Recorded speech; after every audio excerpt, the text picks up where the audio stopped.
కురవి మండలం ఇల్లిగుండ్ల తండ గ్రామంలో లింగ నిర్ధారణ పరీక్షలు చేస్తున్నట్టుగా మా కురవి ఎస్ఐ గారికి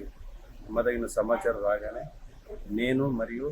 కురవి ఎస్ఐ గారు, తర్వాత డిఎంహెచ్ఓ మేడం గారు, తర్వాత కురవి లోకల్ డాక్టర్, మా సిబ్బంది అందరం కూడా వెళ్ళి పిల్లిగుండ్ల తండాలో ఒక ఇంట్లో చెక్ చేయగా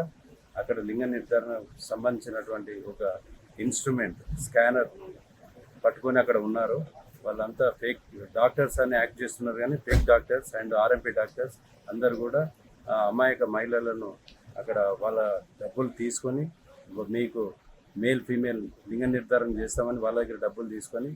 అది అనుమతులు లేని ప్రభుత్వ అనుమతి లేకుండా అక్కడ లింగ నిర్ధారణ చేస్తున్న వారిని నిన్న సాయంత్రం వారిని అందరినీ అరెస్ట్ చేసి పోలీస్ స్టేషన్ తీసుకొచ్చి ఈరోజు గౌరవనీయులైన మేజిస్ట్రేట్ గారి ముందు హాజరుపరచడం జరుగుతుంది.